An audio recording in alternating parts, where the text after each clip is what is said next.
Hi, everybody. Craig Shacklett here from URComped on the Casino Innovators Show. And I have got a very, very special guest, perhaps the most popular man in the casino industry, Wanor Franca, Chief Revenue Officer of CCT. Wanor, thank you so much for being here.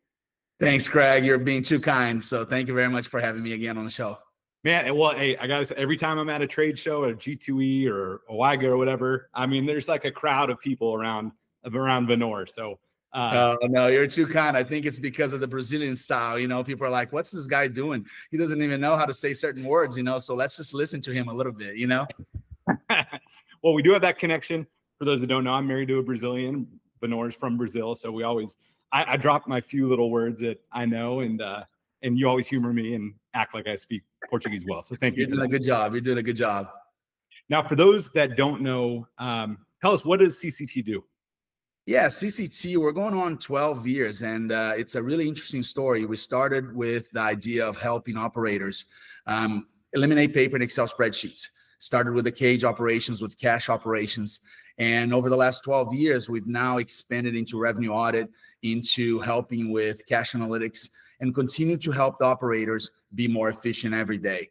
They know how to run casinos, and we're here to help them be more efficient with eliminating the paper that are so common, you know, with Excel spreadsheets in the cage.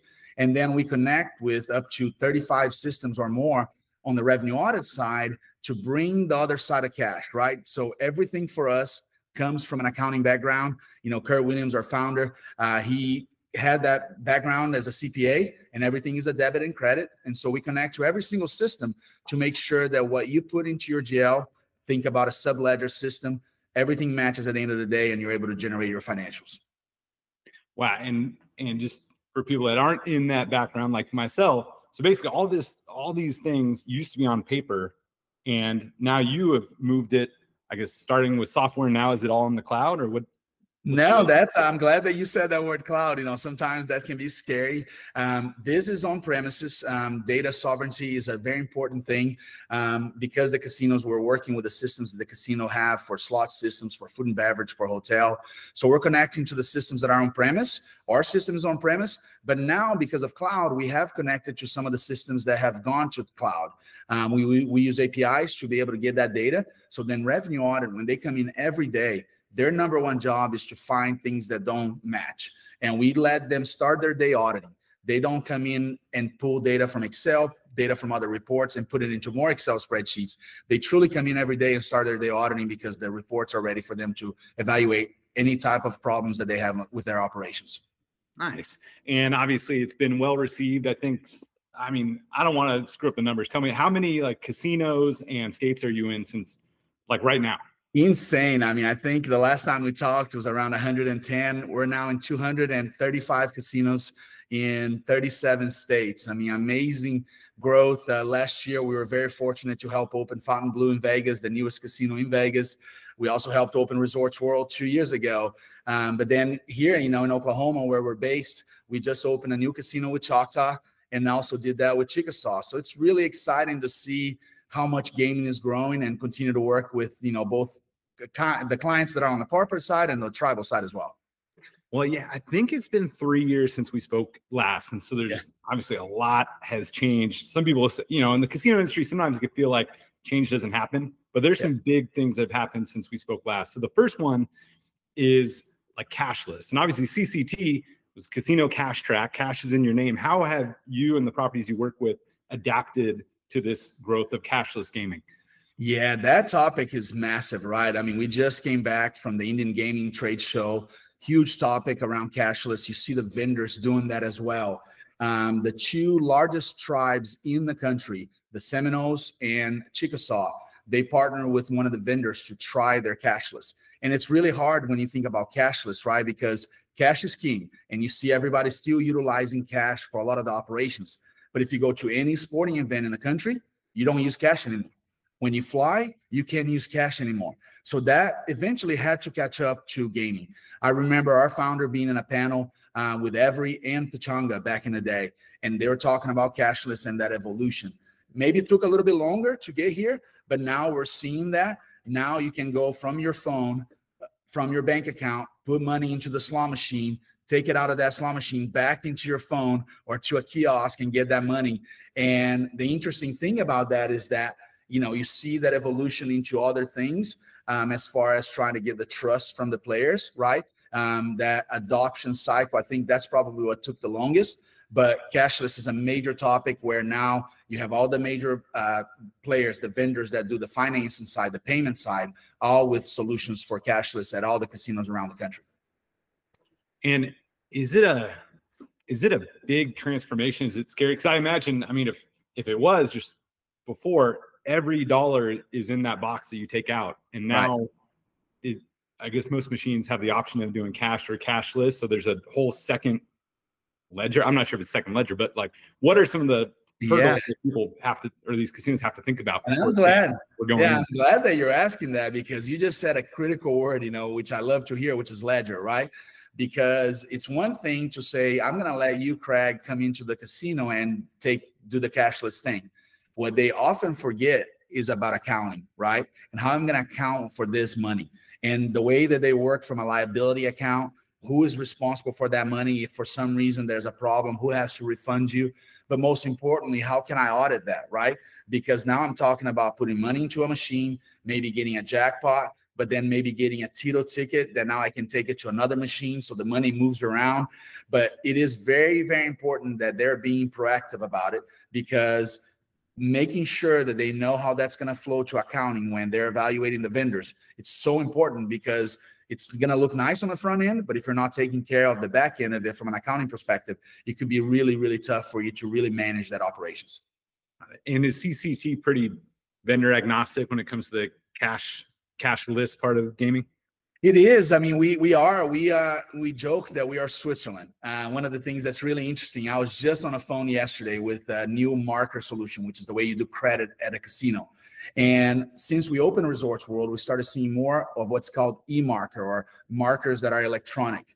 Everybody's trying to reduce the paper on the casino floor and everything else. And one of the things that the casino told the vendor is, do you work with CCT? Because if you don't work with CCT, I don't know if we can implement you, because they know that CCT is the one that's going to bring the data together. We're here to do the audit work and really make the vendor's life easier. So all the vendors are willing to work with us, which is a great spot to be in. We love to do that. We're getting ready to have our user conference in May, and the majority of the vendors are going to attend that. And we're doing that in partnership with Cage and Revenue Audit events. And so it's nice, because you see the vendors wanting to work with us, and everybody plays nice in the sandbox because they know that we can help their reports look better. Wow. It's starting to make my head, I'm trying to think through it. I feel like I'm doing calculus again. And so it's like, so you've got cash that you have to, people are putting bills in, that cash box filling up. Then you've got cashless, potentially, where there's cash, less money going in the machine. You have to track that, and it could leave with a Tito or whatever. And then you've got a marker. Is that the third one where, or does it go directly on the phone, and that's not something you necessarily have No. That's a third one, because what happens is, opening Fontainebleau, that was so interesting, right? All this people from Miami that came into Vegas for the opening of Fontainebleau, the owners were from the original Fontainebleau in Miami that, back to Frank Sinatra and everything. And you had lots of money coming into Vegas. What happens is, in order for them to play on the tables with that money, they don't want to carry $500,000 with them. So they put into the vault and become what they call front money, right? And then now you can utilize for table games. But the casino has to manage the life cycle of that money. So let's say you started with 500, you deposit just like you would deposit in a bank. The vault is the bank. And then now I go to the table games, and now I can say, I want to use 100 out of that and play blackjack. The casino has to track that, has to track my wins and losses.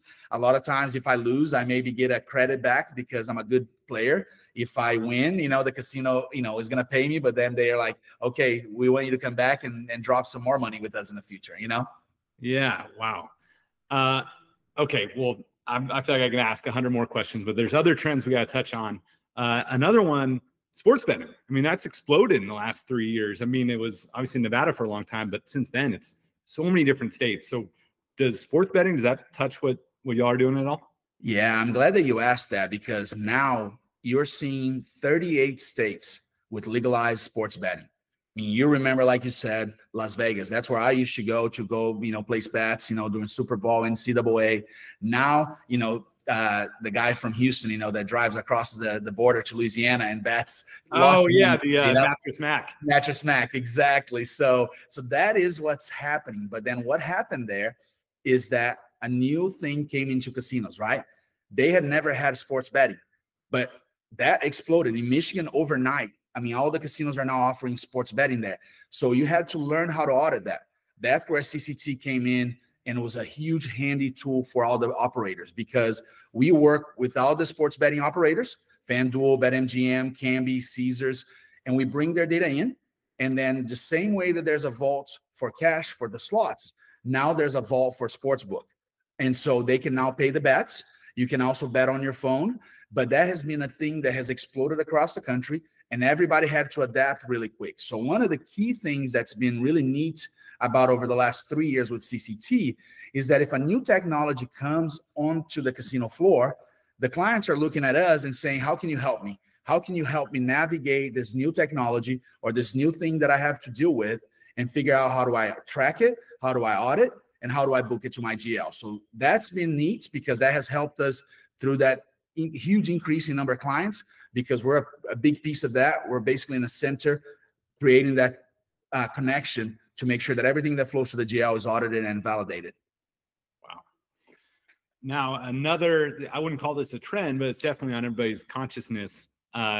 Since last September, MGM was hacked, and it wasn't the first, wasn't the last, cyber attack in a casino, but it is definitely the biggest from a consciousness perspective. Is national news, and a lot of conversations started up about cybersecurity and just how do we as casinos protect ourselves. Is that something you have to think about? I gotta imagine you're touching money, and you're a software company. Yeah, I mean, you're right. I mean, MGM and Caesars, put that on the map like big time, but it wasn't the first time, right? Here in Oklahoma alone, there's been three tribes in the last 12 months that were attacked as well.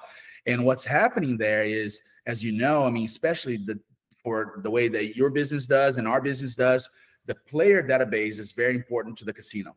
That's how they track everything that they do. And when those cyber attacks happen, that's probably the number one area that they take information from. And then casinos have to choose, how do I do this? Do I pay them for the database, or do I start fresh?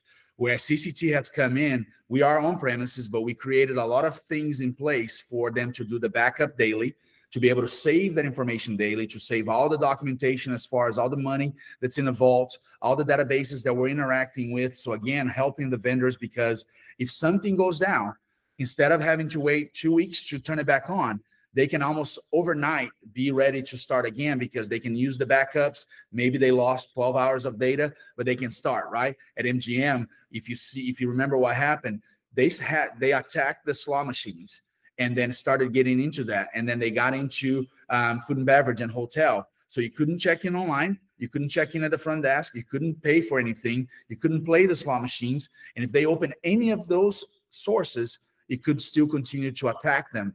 So it's really, really hard. The damage that I read was over $100 million from an MGM's perspective, but it is probably the number one topic when you think about the investment. And even us, even though we're on premises, we're making a lot of investment into cybersecurity, into all the tools for us to be able to safeguard that data for the clients, which ends up helping them if something like that happens. You don't want that to happen to anybody, but it is happening more often.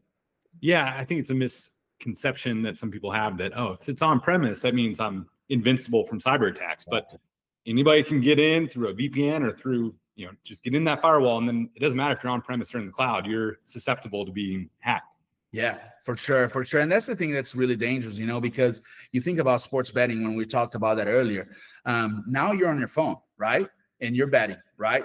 I think, when you look at what happened to MGM, somebody faked being an employee and, did all that, what's called the social profile. And they came in and they said, hey, I'm this person, had all the information from all the different sources that you can get that information from, and then was able to reset the password. By the time that employee called, the person was already inside the network and doing all the damage, right? But all the casinos, and when you look at the operators, everybody's having to invest into making sure that the data is safeguarded. How do we protect that? How do we make sure that, the way that we're dealing with the outside world, cloud solutions is a big topic. A lot of systems going cloud. So then how do you protect that data, and making sure that, you're really doing your job when you're getting ready to sign with a new vendor, because you want to make sure you're protected, so make sure that if you need help, to talk to people. One of the things that we do with our community now with, so many casinos, we have a group called The Collective, which is bringing a lot of the users together to talk about things that are happening, not just in the industry, but also things that they're selecting from a technology perspective, and helping each other, because they're not sharing confidential information, but they can help each other so much. The way we started, a casino here in Tulsa hosted a casino from, the border, Choctaw and Chickasaw. Those two guys came to Tulsa to see another casino here. They compete with each other, but at the same time, they know that they can help each other be better. And that's the thing that we continue to invest on with our Connect conference, just to bring everybody together to be able to share that. And as they continue to navigate some waters that they've never been on before. And when you just had was it the first Connect conference, or tell us about the Connect conference? Yeah, thanks for asking that. Yeah, so we're going on to the third one. So we did the first one here in Tulsa. The second one was our 10-year celebration. And then we skipped last year. So this year is at Gila River in Phoenix. We're bringing over 300 users from the community together. Mindy with Casino, with Skilled, she put together this great event for Cage and Revenue Audit. It's going on for over 10 years. And you bring everybody that's talking about the exact same problems that every single person is dealing with in a Cage or Revenue Audit every day. And so we partner together. And so CCT Day 1 is our Connect event for all of our users, bringing everybody together. And then Days 2 and 3 are Cage and Revenue Audit and AML topics. Awesome. And hopefully you can come. I would love it. Yeah. Heck yeah. And then one question I want to go back to that I had, that just to clear it up for folks that aren't too familiar with CCT. So you provide backups to all these systems in the event that, they have to, cut the rope and then go back to a time when everything was secure. Now, is it just ledgers and financial systems, or because you touch so many, everything in the casino or resort is touching money, so you're able to help them recover more than just financial ledgers? Or maybe you can no, I'm glad that you asked that question, because that is a very interesting topic, right? So if the systems are on premise and they lose that, and usually the slot system is on premise, the payment system is on premise, and then we've seen lately food and beverage and hotel move to cloud. Moving to cloud has your advantages as well, right? Because if you are hacked, cloud can have multiple servers where you can spin from one to another, and you might not lose that data. On premises, unfortunately, they can take over your database and you can lose everything. For those on-premises databases, we have those backups that then you can utilize. So your slot system, your payment system, maybe some technologies around jackpots and things like that. And then obviously your cash operations, because you think about CCT, when somebody's balancing a vault, they're balancing that with CCT. They're counting every money that's there and they're balancing. So if I shut down right now, and here in Oklahoma, unfortunately, we have to deal with tornadoes, right? Sometimes you have 5 minutes to leave everything. You leave, CCT doesn't lose what was there up to 5 minutes. So everything that you counted, everything that was validated, it's right there. If you shut down your vault, by the time you come back 3 hours later, your vault's there. You have your information. You can start right from that point. So that's what happens even if you're attacked. You can always recover those documents. You can bring it in. And like I said, you might lose a couple hours, but you're not going to lose a whole week worth of data and your business, right? All right. Well, I've got one more question, one more trend, and this is one that has affected everybody even beyond the casino industry, and that's AI. And actually, I just had a conversation with our friend Juan from Volante, and then Stacy who's with Ncube, and they're doing a lot of amazing things with AI in the slot space. A lot of people think about AI as just Chat GPT and like, hey, come up with a story about, whatever. But how is AI affecting cash management and cash operations? What do you got? It's interesting because we did this at CNIGA in California a couple of months ago. We partner with some of the accounting softwares, right? Think about Intact, think about Infinium, think about SAP. They consume the data from CCT from a general ledger perspective. And what people are doing and investing in from an AI perspective is, how can I be more efficient the way I validate my jail account?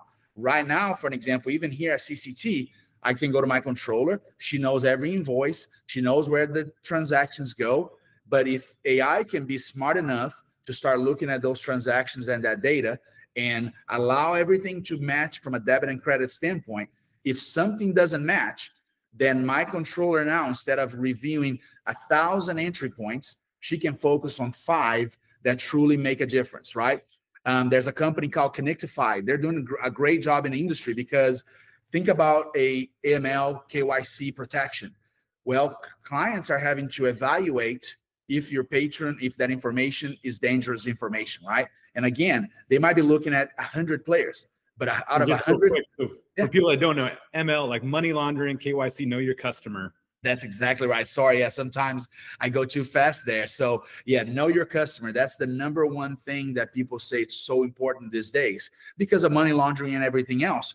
But you get 100 alerts. Well, 100 alerts, let's say in 30 minutes, how can you look at that and really be conscious about the decision? Some of the tools around AI are now saying, hey, let's analyze all this data. And now let's really figure out if out of 100 notifications, which ones really matter. And now they can get down to 5 that are the ones that the compliance team needs to pay attention and really verify. So we're seeing that from a data analysis perspective on players and know your customer and fraud, all the way to accounting entries, right? And putting that into work where it can make the finance team much more efficient. So at Connect, I am moderating a panel with all the vendors plus the auditors to talk about AI and how it's impacting them. Wow. Yeah. Well, hey, you guys have been riding the waves of all these different trends. Last question before we wrap up. Are there anything you're looking forward to over the next 12 to 24 months for CCT? And yeah, anything that you're just fired up about going forward? Yeah, I people joke that sometimes I'm, hyped up all the time, but I've been able to. My son is a junior in college, and I've been able to go back to college and recruit a lot of people. We do an amazing job. We've grown over 40% on our number of employees over the last 3 years, and going back to the colleges, recruiting them and really working with them, because it takes a village, to make this work, and building a team that really loves what they do. And so it's so exciting. I took one of the employees that I knew the parents, and now I'm hiring their kids, right? And he came with me to Fontainebleau, and taking him into the vault, something that we take it for granted, but explaining that to him, he actually had worked for one of the big 4 firms for 5 years. And then he came in. So grabbing some of those experienced hires too, it's been really unique, because they maybe are on the casino side or they're part of an auditing firm. Now they're coming to the software side. So it's an eye-opening for them to see the things that are happening. But it's really exciting to see the excitement with the new employees coming on board. We have a brand new building that we built here in Tulsa that we would love to host people here. Come check it out. Come have coffee or some drinks with us. And we're really awesome. It's an awesome time to really give back to. So I also am excited about taking an opportunity to invest and give back to the community around responsible gaming. So a lot of really awesome news coming up about a possible place that I'm joining from a board member perspective to give back and help with responsible gaming. We know how important that is. Addiction to gambling is a big deal. So we want to give back to the community. And so that's one of the areas that I'm going to really focus myself on in the next 12 months. Yeah, it's awesome. Well, Wanor, I'm sure there's a lot of people fired up, and I think a lot of, considering how big y'all are, probably most people know about CCT and how to get you. But just in case, what are your coordinates? How can people reach you and learn more about CCT? Yeah, no, thanks again, Craig, for having us on the show. So our website, casinocashtrac.com. The last 3 letters there is TRAC, so no K. And my email, wfranca, FRANCA, at casinocashtrac.com. Would love to catch up with you guys at G2E. I'm getting ready to go to SBC when we talk about sports betting in New York, May 6th and 7th. So really excited to get to see everybody there. And hopefully I'll get to see the URComped team very soon somewhere in the country. Wonderful. Well, Wanor, thank you so much, sir. It's always a pleasure, and I look forward to getting together and having a cerveja. Awesome. Obrigado, meu amigo. Até logo. Até logo. Tchau, tchau.